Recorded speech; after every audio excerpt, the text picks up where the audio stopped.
This is where the book depository building is.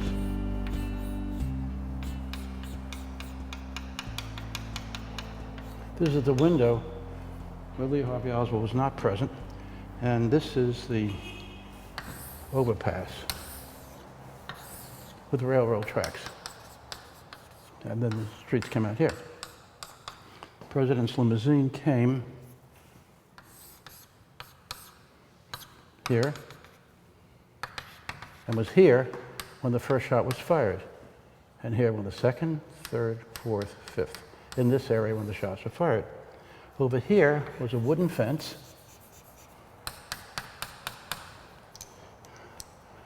with trees.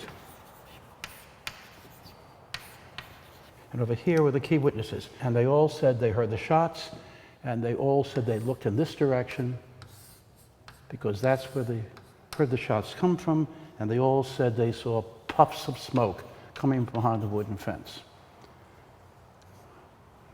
When the president was hit, his head was driven directly backward, and to his left, had a motorcycle cop over here, was struck by brain material from the president and almost knocked off his motorbike. That's what he testified to. Therefore, obviously, the shots came from here. So the first question is how did Oswald, who was supposed to be here, who wasn't, but who was supposed to be here, how did he shoot the president from the back, from the front? And how did he shoot from 3 different positions at the same time? Well, he didn't, and that's one way. You kids all remember November 22nd, 1963?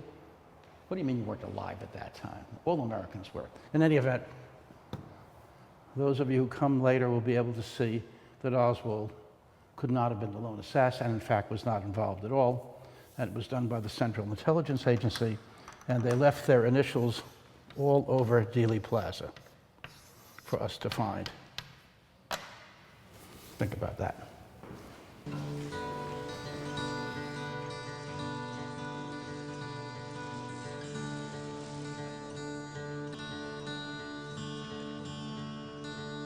Is this the exact spot you were standing on November 22nd, Mr. Holland?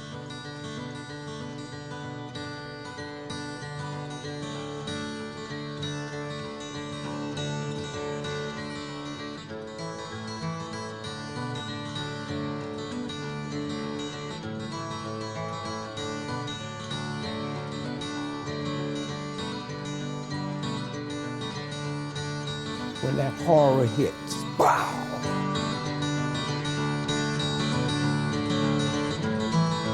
Injustice anywhere is a threat to justice everywhere. He suppressed information or he suborned perjury.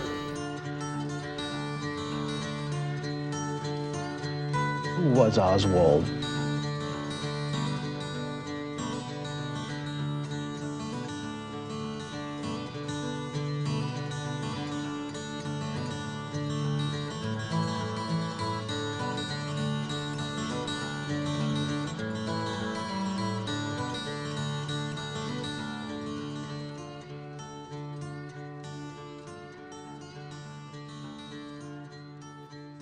Mark Lane, in his over 8 decades, has been a civil rights attorney, activist, and author.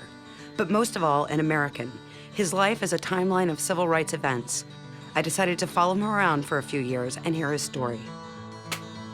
Hey, Squashy. Yes, see if you can cook squash over there. Hey, Squashy. Come over here. Over here. Keep up here.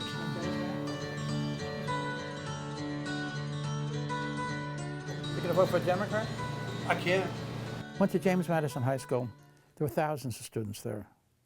And you can't believe this. This was in New York City.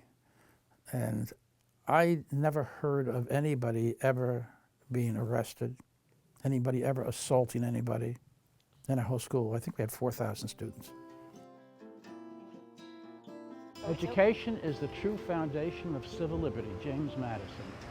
Maybe this is where it all started for you, reading that every day. I don't think I read it before today. I actually did pretty well except in one class, which was Latin. I did really badly in Latin. And everybody said, don't worry about it. As long as you're not going to be a lawyer, it won't make any difference.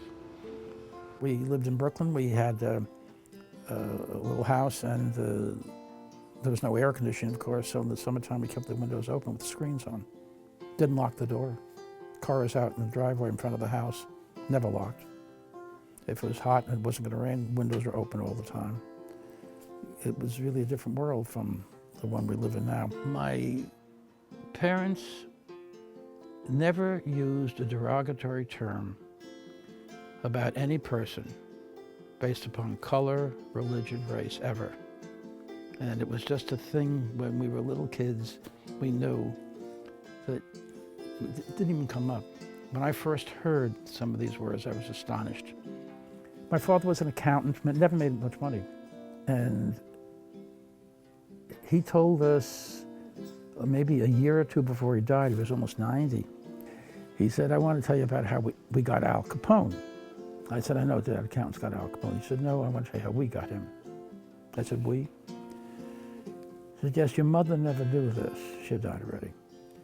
He said, 2 agents of the government came to see me. That's before you were born. And said, we'd like you to look at some books and records. And they had another accountant from someplace else come in. He never met that person, but he heard about it. And they flew him to Chicago, and he went over the books of Al Capone. And his original work was the basis for the analysis which sent Al Capone to prison. You've been talking about Nathan's hot dog for like an hour, Mark. Yeah, well, my brother is a genius, mathematical genius, and he always wanted fresh French fries. And so they would, when they finished with one basket, they would put a new basket in. And he would see how long the line was and decide where in the line we should be in terms of when a new basket of French fries would come out, right out of the fryer. He was pretty good at it, actually. Put you over there. I got some of these also. Yeah, okay. My brother was the most wonderful person I ever met, and for the first 16 years of my life, I was the closest person in the world to him, and he was to me. His name was Lawrence. His friends called him Larry. We called him Laurie.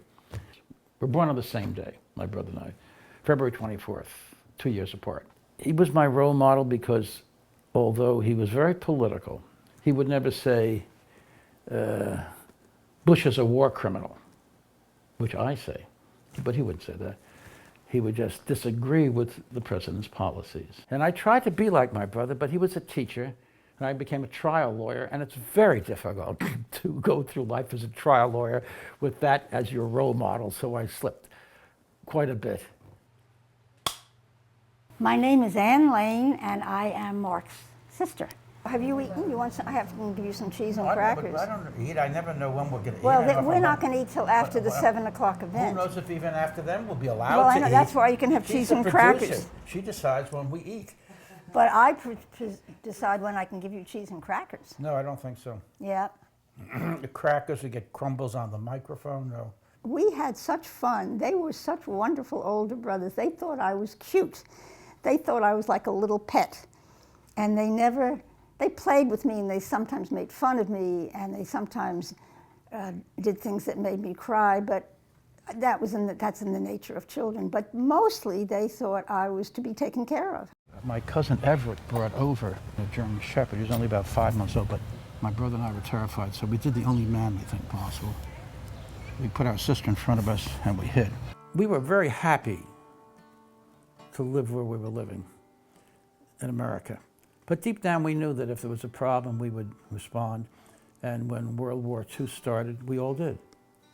Almost nobody objected to participating. 18-year-old kids joined the military. There are 11 million of us who did that because we really loved our country. We didn't question the government at all. We were really, so this was like the best of times.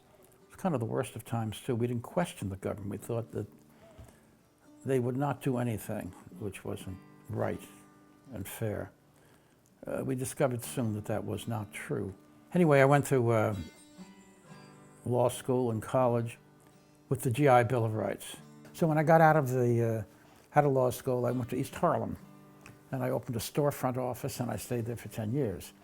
So maybe we should stay. Well, I don't have to come right back. I can wait another day or two. So we in could New go York. up and But see our we should law actually offices. spend some time in New York, because I would like to Yeah. show you East Harlem, where my offices were and everything. That's what we want to see.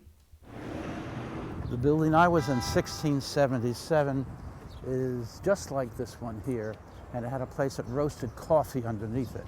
So the whole place always smelled of coffee. And we had that whole second floor went all the way back, same depth as this one. And then above it was a house of prostitution, and we all shared the same staircase. It was embarrassing one day when a judge arrived as a customer. They were maybe among the most, probably the most exciting 10 years of my life. I never made any money. I mean, nobody had any money to pay me for anything, but I stayed there for 10 years and got to know people in the community, and to represent mostly kids and things that resulted from their living conditions, lack of education. I mean, I represented so many families where the kids sleeping in the bed had been bitten by rats, and where parents would take turns sitting up at night near the crib to make sure the rats didn't get to the kids, right in the middle of Manhattan. And there were a lot of problems then, there are a lot of problems now. And we formed a group called the East Harlem Reform Democrats. I say to you that such an attitude is unworthy of free men. I was running for New York State Legislature, and Eleanor Roosevelt came into the district to endorse me, and she made this record so that we could play it on our sound truck as we went through the district. Now, for anyone under the age of whatever, they don't even know what this is, that I'm talking about 78 record. What is 78? That's the revolutions per minute that this record goes around. To Carlos Rios, who is candidate for the state committeeman in the 10th Assembly District, and to Mark Lane, candidate for Assembly in the 10th Assembly District. We formed this group and made up primarily of blacks and Puerto Ricans and some whites. And we built this group and we won. I got elected to the state legislature. We defeated these guys in these contests. And I ran as an insurgent in the Democratic Party. All the power of the Democratic Party was used against me. But we had a citywide concentration in my district. The kids came from Sarah Lawrence, from everywhere to come into the district in this campaign, and we won. I never really eaten oysters. I would try. I'll try anything. Try. It's my favorite food in the whole world. And you just take it like so, and you put it in your mouth and you eat it. Which one is great? It's cold. No, it's cold. It's raw. That's a shell. Don't eat the shell. It's got a lot of calcium, but you shouldn't eat it anyway. You've been in jail. Were you ever put in jail? Did they put you all the way in jail? Me? Mm-hmm. That's 25, 30 times.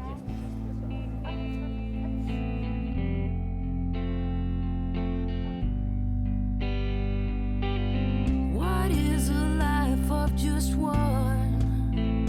What did you see? What have you done?